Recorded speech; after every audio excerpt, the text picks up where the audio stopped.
Shalom, call all y'all about Shalom Shah. Shalom to the left. Now I got in from work a little early this morning. I happened to see this video. I was just scrolling on the feed, and it just caught my attention. And you got Esau. And before I even go into it, let me point this out. I spoke on this in numerous videos. You have people that say Esau don't exist no more, and that they was done away with already and all this other little stuff. But who's the only nation that set their nests in the stars first? Because now you got the Iranians, which are the Persians. You got the Chinese, which are Moab, Japanese, Ammon. You got Ishmael. You know, they getting in in the mix. But the two top main people, you had the Russians, and you had the Edomites over here in America to put stuff up into space first. So let me read this scripture real quick, and I'm going to let this video play. This is the book of Amos, chapter 9, verse 2. It says, though they dig into hell, then shall my hand take them. Though they climb up to heaven, that's when I bring them down. So them going up here trying to escape from this judgment, because this is really what it's boiled down to. Them going out of space, they know something's going to take place on this earth. It's going to have a major impact on them, and they want to escape it. Hey, but guess what, Esau? Y'all ain't escaping this shit.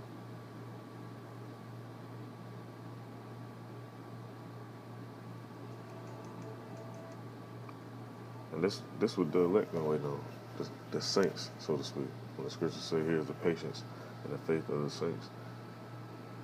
I know myself, from a personal perspective, I got high faith that it's gonna happen. I'm really just being patient, waiting on it to unfold all the way.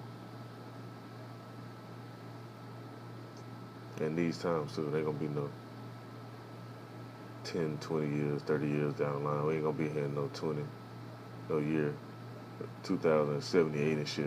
It ain't going on like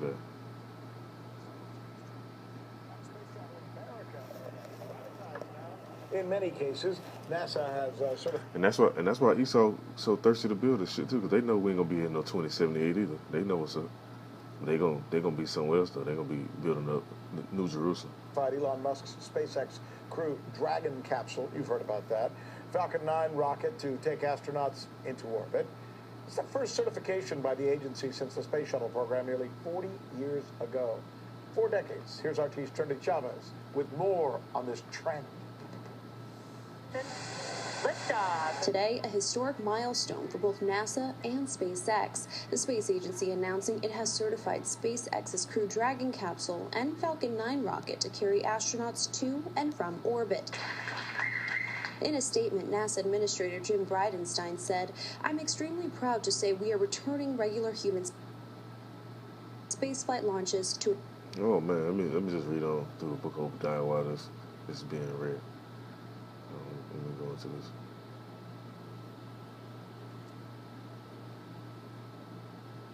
It's the book of Obadiah, and verse 3 says, "The pride of thy heart have deceived thee, thou that dwellest in the cliffs of the rocks, whose habitation is high. That saith in his heart, who shall bring me down to the ground?" And look, the characteristics of Esau, man, you can't escape it, man. Just like how people still to this day use them tents to have their barbecues and family reunions and gatherings and all that stuff outside. Esau can't escape this proud ass nature they got. Let me run this back.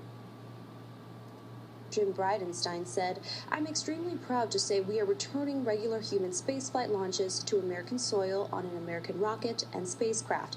This certification milestone is an incredible achievement from NASA and SpaceX that highlights the progress we can make working together with commercial industry." That undocking sequence right on time. According to NASA, the Crew Dragon, including the Falcon 9 rocket and associated ground systems, is the first new crew spacecraft to be NASA certified. And even though they trying to cover shit up, they might well call it the damn Eagle rocket. They talking about the Falcon rocket. Let me read in verse 4. It says, though thou exalt thyself as the eagle, and though thou set thy nest among the stars, that's will I bring thee down, said the Lord, Yahweh. And that's what's going to happen, man. Them going up here into space, they see the chariots up there. They see the so-called UFOs or the UAPs. They see all that. Hey, if we see them down here on Earth, best believe they see them up there. For regular flights with astronauts since the space shuttle nearly 40 years ago. The certification marks a historic milestone for both NASA and Elon Musk's space company.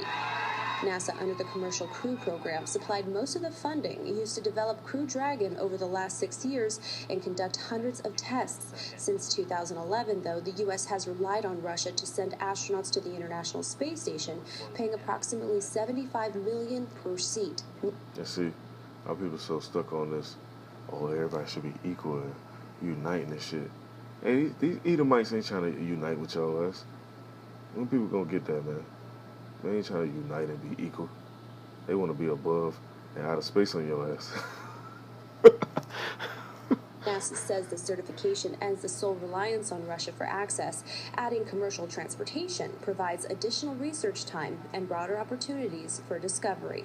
SpaceX founder Elon Musk said in a statement, "Thank you to NASA for their continued support of SpaceX and partnership in achieving this goal. I could not be more proud of everyone at SpaceX and to all of our suppliers that proud shit. Who worked incredibly." And like the scripture say, pride come before destruction, so they doing all their little proud shit. Their destruction coming.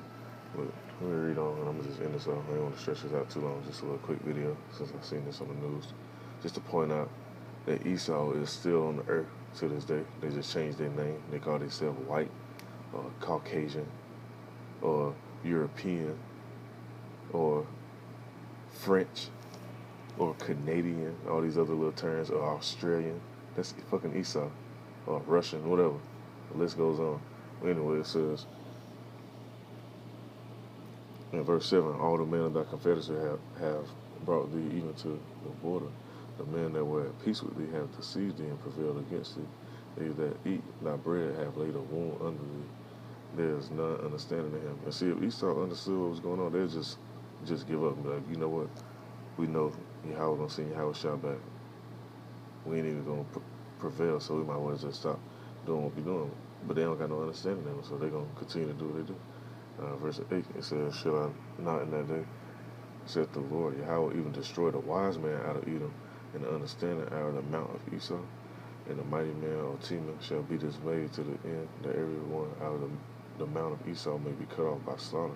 So that's what Esau got to look forward to, because this ain't happened yet. Verse 10 says, for thy violence against thy brother Jacob, shame shall cover thee. And a lot of these Edomites, they be shaming. Like, I be out in public, I be seeing these damn devils.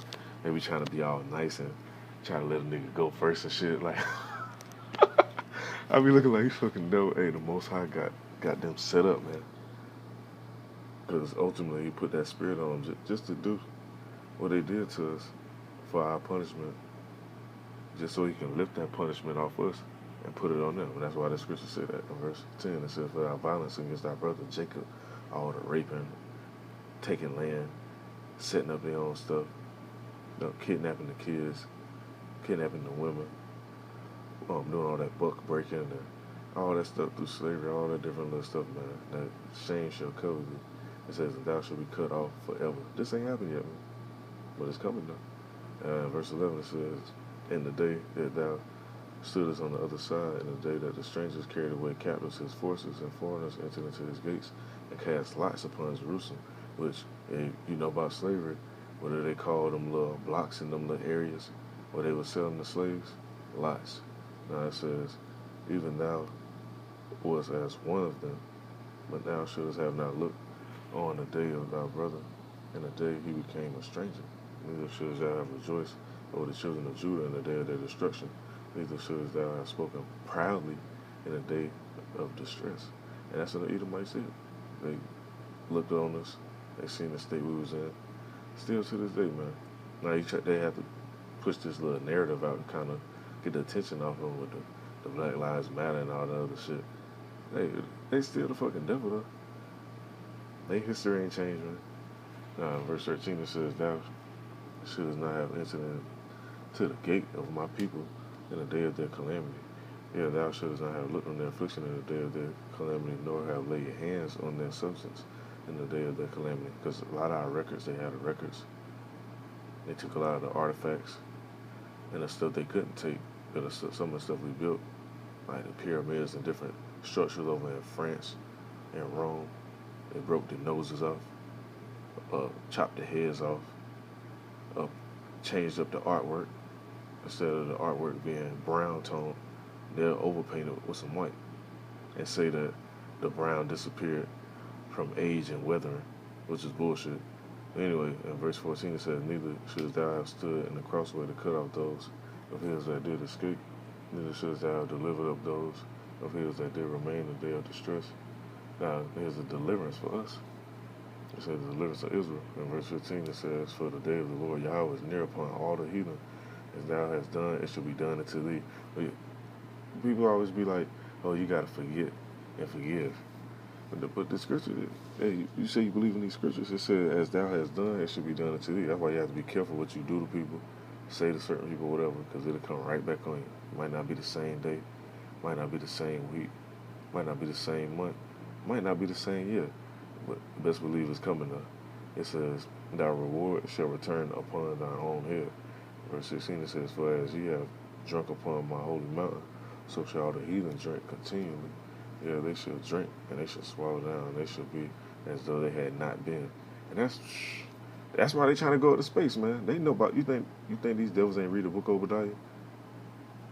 They don't read the Apocrypha and all that. They got their little scholars. They trying to go to a whole other planet. They read that right there and they piece together who Esau is. And then, hold up. The scriptures say, what about Esau? It says they shall be as they had not been. That sounds like somebody getting wiped the fuck out, really.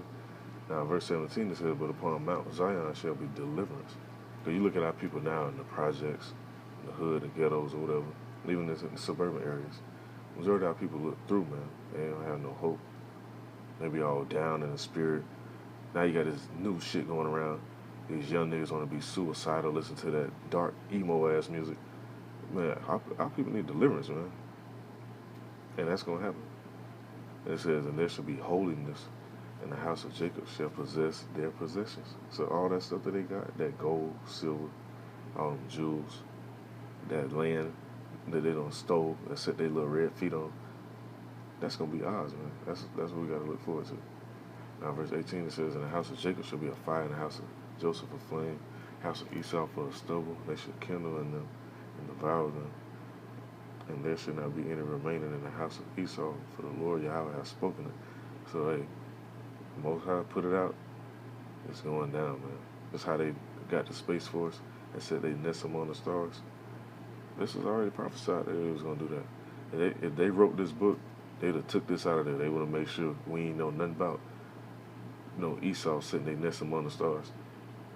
Now, verse 19 it says, and they of the south shall possess the mount of Esau, and they of the plain, the Philistines, and they shall possess the fields of Ephraim, the fields of Samaria, and Benjamin shall possess Gilead.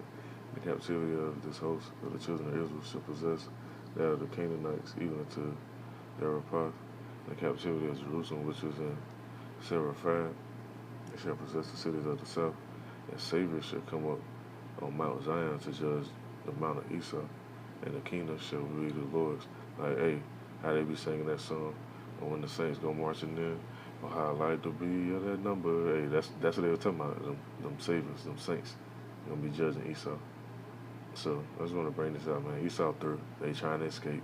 They ain't fucking escaping. Like the scriptures say, though I climb up to heaven, the Most High gonna bring them down, man. So I just want to bring this out. This was really going on around the world while people still stuck on this silly circus act they got going on.